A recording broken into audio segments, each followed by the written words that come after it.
बोलो जयकारा बोल मेरे श्री गुरु महाराज की जय। सभी गुरुमुख प्रेमियों से सप्रेम जय सच्चिदानंद। श्री गुरु महाराज जी किसी भी गुरुमुख से प्रेमी से कभी भी कुछ भी लीला रचाते हैं, चाहे वो युवा हो, बुजुर्ग हो, बच्चा हो, चाहे अल्प आयु न समझने वाला न बोलने वाला इतना छोटा बच्चा हो,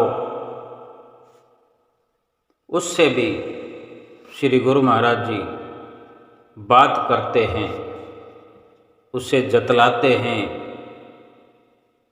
उससे कुछ पूछते हैं, कुछ कहते हैं। ये हम नहीं जानते, लेकिन उस रूह की बात, उस आत्मा की बात सतगुरु परमात्मा जानते हैं, और परमात्मा की बात वो आत्मा महसूस करती है, वही समझता है जिसे सतगुरु समझाते हैं, जिसको समझने की निरख फिरख दिव्य दृष्टि प्रदान करते हैं। फिर वो चाहे किसी उम्र का हो, बच्चा हो, बूढ़ा हो, अल्पायु हो, गरीब हो, अमीर हो, स्त्री हो, पुरुष हो, सभी के भीतर एक ही आत्मा एक ही प्रकार से निवास करती है, जिसकी कोई उम्र नहीं होती, जिसका कोई कद नहीं होता, जिसका कोई बड़ा छोटा कोई ओहदा नहीं होता। सब की सब आत्माएं अपने परमपिता परमेश्वर की अंश होती है। श्री छठी पातशाही गुरु महाराज जी ने ये अनुपम कृपा, अनुपम लीला एक बच्चे पर की और उसका नामकरण भी किया। वो लीला इस प्रकार है कि दिल्ली से वो छोटा बच्चा और उसके माता पिता 4 माह की उस छोटे बच्चे की उम्र रही होगी उस वक़्त, जब ये 2022 अगस्त में श्री गुरु महाराज जी श्री प्रयाग धाम में विराजमान होकर संगतों को, गुरुमुख प्रेमियों को दर्शनों से निहाल कर रहे थे। और रक्षाबंधन के एक दिन 2 दिन बाद ये छोटा बच्चा और माता पिता तीनों एक साथ पहुँचे श्री प्रयाग धाम। अब ये कौन जानता है कि कौन किसको लेकर आया है। बच्चे का नामकरण कराने के लिए माता पिता बच्चे को लाए हैं, या वो बच्चा अपने आने के लिए माता पिता को लिवा लाया है। ये तो श्री गुरु महाराज जी की लीला श्री गुरु महाराज जी जानते हैं। लेकिन जिस पर कृपा होती है वो न ठीक प्रकार से समझ पाते हैं, न कुछ बता सकते हैं, लेकिन जो भी अपनी जुबान से वर्णन करते हैं वो अवर्णनीय होता है, वही बताते हैं। ये उस छोटे बच्चे के पिता की जुबानी, जो कि ये एक सुंदर लीला की कहानी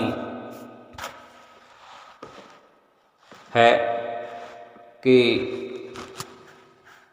अगस्त में जब वो गुरुमुख आए अपने बच्चे को लेकर, वहाँ उस बच्चे के दादा दादी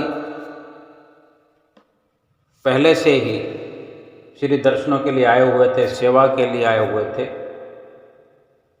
तभी ये संजोग बना कि वो बच्चा अपने माता पिता के साथ पहुंचा। और यह अवसर कैसे मिला, जब श्री गुरु महाराज जी का अंदर मत्था टेकने के लिए स्पेशल टाइम लेने के लिए विनती करी और विनती स्वीकार हुई। नाम लिखा गया, तारीख बताई गई और उसी दिन वो परिवार मत्था टेकने गया। तो वैसे भी 15 अगस्त को श्री हजूर छठी पातशाही गुरु महाराज जी का शुभ अवतरण दिवस भी श्री प्रयाग धाम में मनाया गया और कुछ 5-4 दिन के बाद ही ये मत्था टेकने का उनको अवसर मिला। और वो बच्चा जब अंदर मत्था टेकने की बारी आने से कुछ 1 घंटा आध घंटा पहले जो इंतज़ार में अपनी बारी का बैठे हुए थे, तो कुछ उदास वो बच्चा रो रहा था, परेशान हो रहा था और परेशान कर रहा था अपनी माता की गोदी में, कभी पिता की गोदी में। और ऐसा लग रहा था, वो बताते हैं कि ये श्री गुरु महाराज जी के आगे जाकर क्या पता सो जाएगा। तो ये उनको चिंता हो रही थी, क्योंकि जो गुरुमुख परिवार के लोग होते हैं वो भली प्रकार से श्री गुरु महाराज जी के दर्शनों का महत्व समझते हैं। श्री गुरु महाराज जी की हमारे जीवन में जो मौजूदगी है उसका बड़े सुंदर शब्दों में गुणगान भी करते हैं और चाहते हैं कि चाहे छोटा से छोटा बच्चा ही क्यों ना हो, हमारे श्री गुरु महाराज जी की उस पर दृष्टि पड़े, उसकी उस पर नज़र पड़े, उसको आशीर्वाद मिले तो वो बच्चा जाग रहा हो और श्री दर्शनों का लाभ उठा रहा हो। एक बच्चे के लिए ऐसी सोच रखना तो एक गुरुमुख परिवार की ही हो सकती है। गुरुमुखों का ही ऐसा जीवन होता है जो चाहते हैं कि हमारे बच्चे भी श्री गुरु महाराज जी से कदम कदम पर आशीर्वाद प्राप्त करें, समय समय पर श्री दर्शन करते रहें। और सोचो कि इस प्रकार जिसका जीवन श्री गुरु महाराज जी की दृष्टि से निहाल हो रहा हो, उसका क्या कहना है। और इसी प्रकार इंतज़ार करते हुए जब नंबर आया तो श्री गुरु महाराज जी के करीब पहुंचा वो परिवार। तब श्री गुरु महाराज जी ने उसके बच्चे के दादा से बात की, दादी से भी बात हुई और दादा ने बच्चे के पिता का परिचय कराया, श्री गुरु महाराज जी से विनती करते हुए कि ये बेटा है, ये पोता है। और श्री गुरु महाराज जी सभी को अपनी सुंदर दिव्य दृष्टि से निहारते हुए और सबको आशीर्वाद प्रदान करते हुए आदरणीय महात्मा जी से दादाजी के बारे में पूछा कि ये क्या यहीं सेवा करते हैं, पक्के रहते हैं। तो आदरणीय महात्मा जी ने कहा कि हाँ, सेवा करने के लिए आते हैं और फिर घर चक्कर लगाकर फिर वापस आ जाते हैं। तो इस प्रकार से बातचीत होती रही। दादी से भी, उस बच्चे की दादी से भी परिचय होते हुए उन स्वयं वो दादाजी उस बच्चे के श्री गुरु महाराज जी से विनती की। जब श्री गुरु महाराज जी ने स्वयं पूछा कि ये भक्तानी कहाँ रहती है, जब भगत जी के बारे में जिक्र हुआ कि सेवा करने आ जाते हैं, फिर बीच में चक्कर लगा के वापस आ जाते हैं, तब श्री गुरु महाराज ने पूछा कि भक्तानी कहाँ रहेगी भविष्य में। तो बच्चे के दादाजी ने, उन भगत जी ने कहा कि जहाँ मैं रहूँगा वहीं भक्तानी रहेगी। कितना सुंदर ये वार्तालाप श्री गुरु महाराज जी का और उस परिवार के गुरुमुखों प्रेमियों का। छोटा सा परिवार, लेकिन गुरु महाराज जी से अनन्य प्रेम, और बड़े तो बड़े, जो वो छोटा बच्चा आया है ना जाने उसका कितना प्रेम है, वो तो बताते हैं कि हम जानते ही नहीं। लेकिन वो सतगुरु जी ने जब उससे मुखातिब हुए उस बच्चे से, तब हम बड़े हैरान हुए कि क्या एक बच्चे से श्री गुरु महाराज जी इतना स्नेह रखते हैं, करते हैं, या कहीं ये पूर्वले जन्मों का, पिछले जन्मों का तो ये प्रेम दृष्टिगोचर नहीं हो रहा। इस जीवन में तो उस बच्चे ने कौन सी भक्ति की, वो तो खुद अपने आप को नहीं संभाल सकता। लेकिन हो ना हो ये श्री गुरु महाराज जी की ही अपनी रूह है, जाने इशारे इशारे में श्री गुरु महाराज जी ने क्या दर्शाया। और जब दादी ने, उस बच्चे की दादी ने जब ये श्री गुरु महाराज जी से विनती की कि ये बच्चा और इसकी माँ यानी बहू और पोता ये पहली बार आए हैं, इनको इसका नाम रख दीजिए। और नाम दे दीजिए। इन्होंने नाम नहीं लिया हुआ, क्योंकि वो बहू ब्याह कर आए हुए 1.5 साल कुछ ऐसा ही हुआ था, और बच्चा तो स्वयं 4 महीने की उम्र का था। तो पहली बार आने का जिक्र किया, तब श्री गुरु महाराज जी ने दोबारा से पूछा महात्मा जी की ओर इशारा करते हुए कि ये भक्तानी क्या कह रही है। तब वो बच्चे के दादाजी बोले, वो भगत जी बोले कि स्वामी जी, सबने बचपन में नाम लिया हुआ था, एक बार आपकी मौज हो तो सबको नाम दे दीजिए। बात का थोड़ा रुख बेशक पलट गया, लेकिन ऐसा लग रहा था कि सभी के सब हम नाम लेना चाहते हैं। बेशक नाम लिया हुआ था उनको, लेकिन वो उसके दादाजी ने भी बताया कि मेरी इच्छा थी कब से कि कभी फिर नाम लेने का मौका मिले।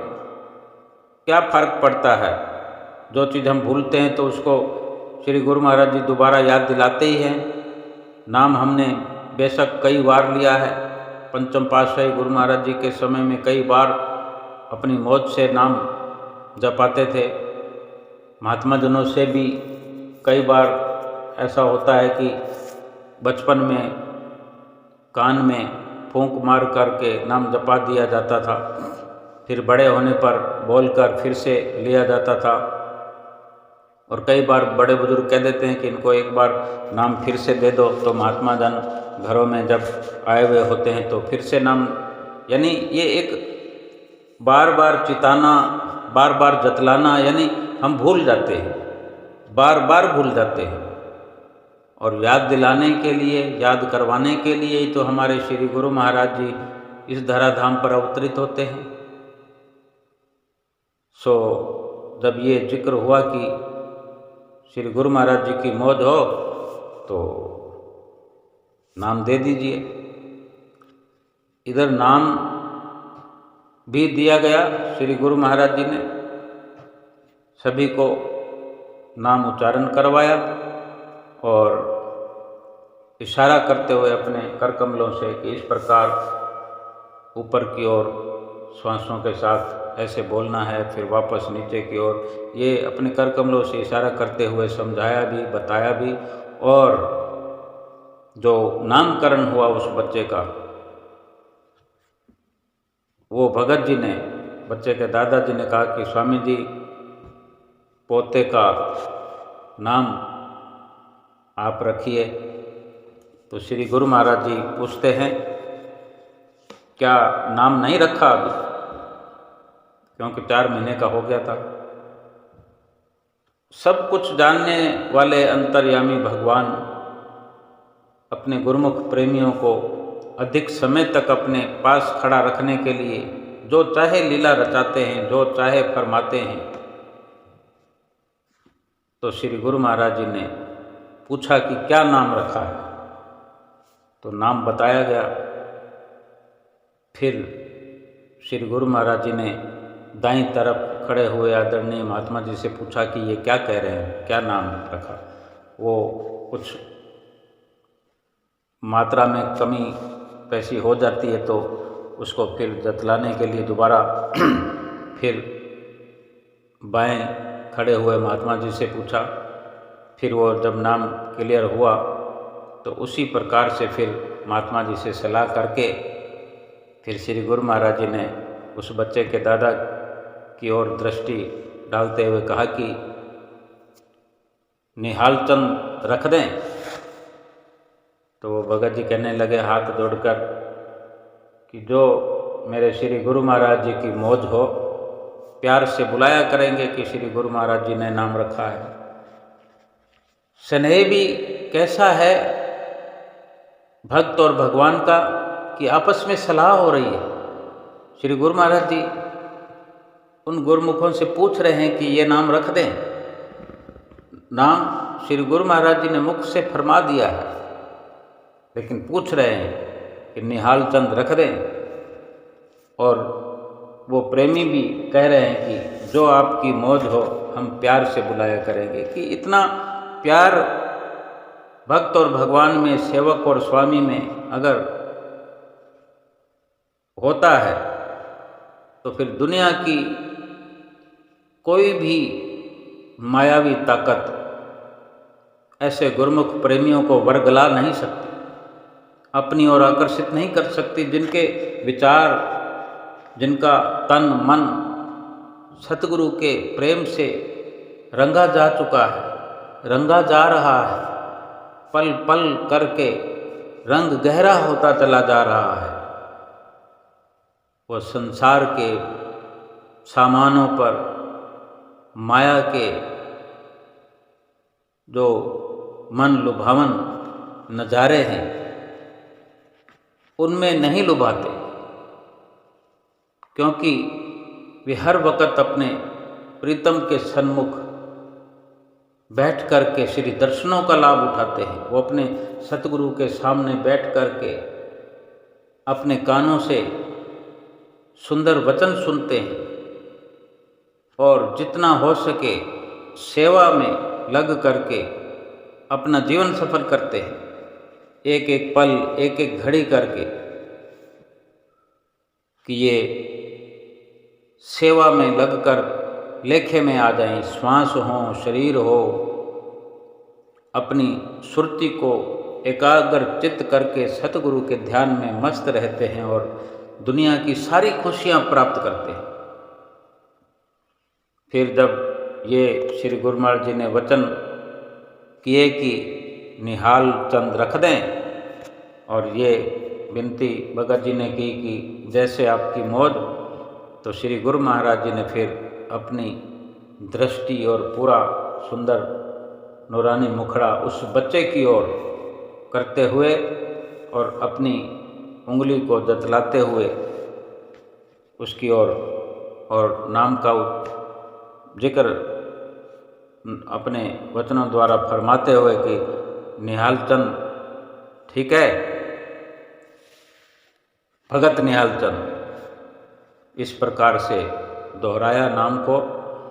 और वो बच्चा जिसकी थोड़ी देर पहले उम्मीद नहीं थी कि ये चुप करके गोदी में बैठा रहेगा या जागता भी रहेगा कि नहीं, सो जाएगा या रोने लगेगा, लेकिन वो एक टक निहार रहा, श्री दर्शनों का पान कर रहा।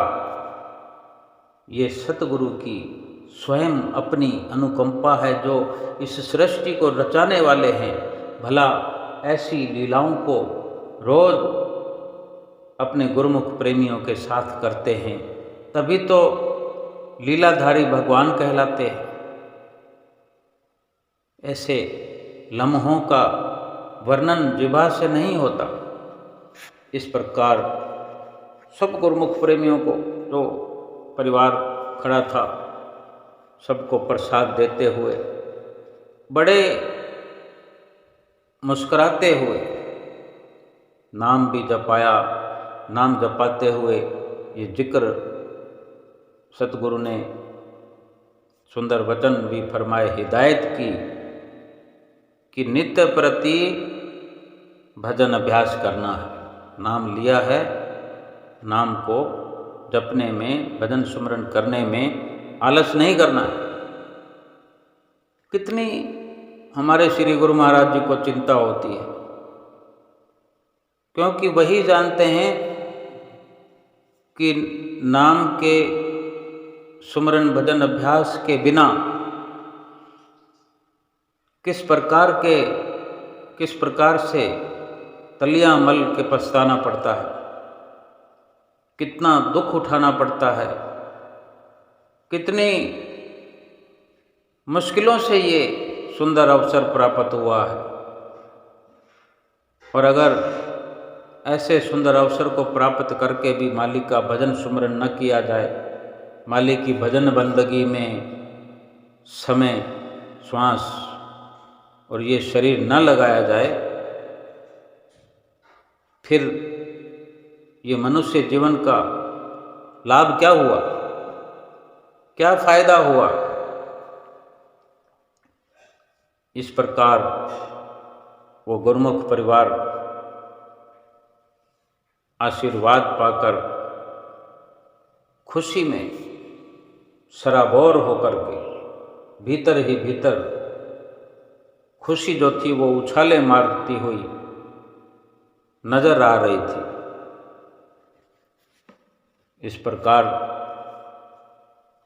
खुशी खुशी अपने घरों को पधारे।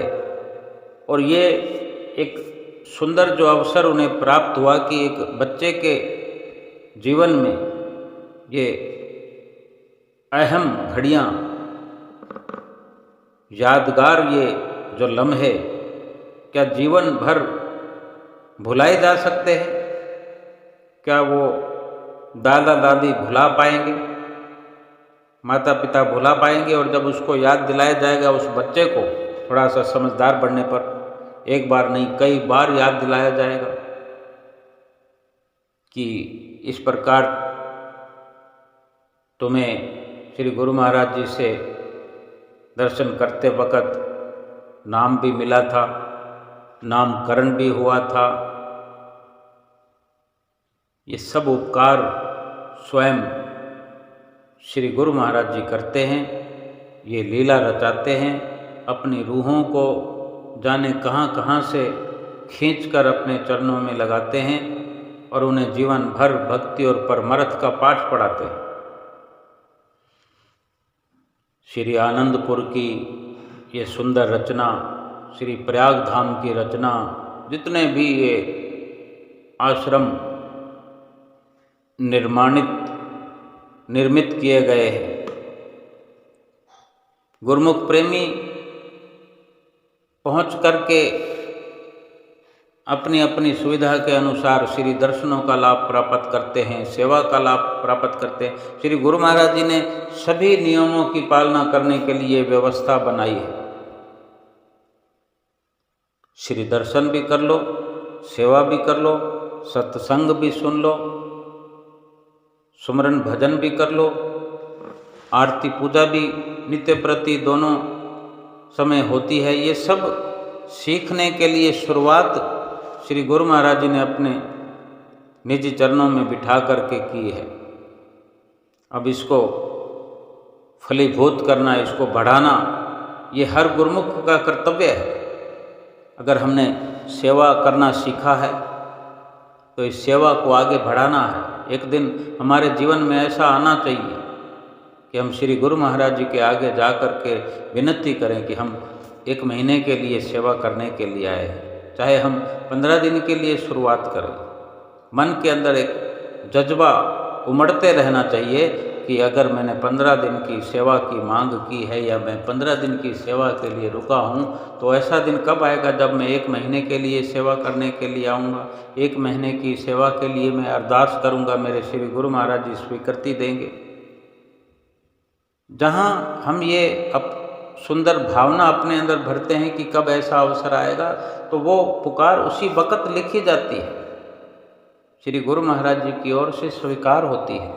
उसी वक़्त हम जहाँ बैठे होते हैं, खड़े होते हैं, ये मन के अंदर विचार जब पैदा होते हैं, फिर उसको हम किस प्रकार से हवा देते हैं, किस प्रकार से पुरजोर अपने प्रयास, जो एक विराग धारण किए हुए, तीव्र विराग जब हम धारण करते हैं, ये सभी कुछ हमें स्वतंत्रता दी हुई है कि ये हमने अपने विचारों को इस प्रकार बड़ा रफ्तार देकर आगे बढ़ना। केवल सोचने मात्र से सफलता नहीं प्राप्त होती, कुछ प्रयास हमें करना पड़ता है। जिस प्रकार संसार के सभी कार्यों में हम प्रयास करते हैं, कोशिशें करते हैं, अथक प्रयास करते हैं, कोई काम नहीं होता फिर भी उसमें लगे रहते हैं, सफलता नहीं मिलती तो उसको बार बार करते हैं। तो क्या हमारे लिए सेवा के लिए, श्री दर्शनों के लिए, सत्संग के लिए, आरती पूजा के लिए, भजन अभ्यास के लिए हमें बार बार प्रयास नहीं करना चाहिए, कोशिश नहीं करनी चाहिए? अगर भजन सुमरन नहीं करना तो फिर नाम लेने की क्या ज़रूरत है? अगर नाम ले लिया है तो भजन सुमरन कर लेंगे तो क्या नुकसान हो जाएगा? समझदार तो हर कोई है यहाँ, जिसने जन्म लिया है सब के सब समझदार है। तो ये समझदारी भजन अभ्यास में भी होनी चाहिए, सेवा के लिए भी होनी चाहिए। जब हम इस प्रकार सोच लेते हैं कि कभी ऐसा अवसर आएगा कि मैं 15 दिन के लिए सेवा करूंगा, जब 15 दिन की सेवा करने के बाद फिर 1 महीने की इच्छा होनी चाहिए। 1 महीने की इच्छा के बाद फिर कभी सोचें कि अब 1.25 महीना करेंगे, 1.5 महीना करेंगे, 2 महीने करेंगे। इस प्रकार बढ़ते जाने से फिर एक ना एक दिन तो हम श्री गुरु महाराज जी के पूर्ण रूप से हो जाएंगे। मन से भी श्री गुरु महाराज जी के मन समर्पित कर दिया, तन भी समर्पित कर देंगे। है किसका? तन हो या मन हो या धन हो, वो है किसका? उन्हीं का तो है। गाने को तो हम रोज गा लेते हैं, तेरा तुझको अर्पण क्या लागे मेरा। फिर खाली गा तो लिया, लेकिन अर्पण करने में तो जन्म बीत जाता है और हम अर्पण नहीं कर पाते, समर्पण नहीं कर पाते। उसी का माल उसी को समर्पण करने में कैसा संकोच, कैसा हिसाब किताब, बड़े बड़े हिसाब किताब लगाने लगते हैं। हिसाब किताब अगर धन का लगाया जाए, रुपए पैसे का लगाया जाए तो समझ में आता है वो झूठा धन है। शरीर भी झूठा है, मन भी झूठा है। हालांकि तन मन धन सभी झूठे हैं, और झूठे को सच्चे में कन्वर्ट किया जाए तो लाभ ही लाभ है। इन झूठी चीज़ों से सच्चा लाभ उठाया जाए, इससे बढ़कर और क्या इस जीवन की विशेषता हो सकती है। हालांकि जो सत्यता से भरपूर है, यानी यही शरीर, यही श्वास, जिसमें गहराई से देखने पर पता चलता है कि ये सुखों से भरे हुए हैं। हमारे श्वास सुखों से भरे हुए हैं, लेकिन हम कुर्बान झूठ पर करते हैं, इसको झूठी दुनिया पर करते हैं, झूठे रंग तमाशों पे करते हैं, झूठी खरीदारी में करते हैं, तो झूठे बन करके ये नष्ट हो जाते हैं। ये शरीर के अंदर अगर हम देखें तो सुख भरा हुआ है, सुख से भरपूर ये शरीर है। अगर इस शरीर में सुख नहीं है तो फिर बाकी 84 लाख योनियों में सुख तो हो नहीं सकता। लेकिन ये शरीर संसार पर कुर्बान कर देने से सारे सुख दुखों में बदल जाते हैं। तभी महापुरुषों ने वचन फरमाए हैं कि नानक दुखिया सब संसार, सो सुखिया जिस नाम आधार। सभी को दुखों का दर्जा दे दिया है, सभी को दुख रूप बता दिया है, लेकिन जिसने नाम का आधार लिया है, जो नाम की बंदगी करता है, नाम का भजन अभ्यास करता है, वो सुखी है।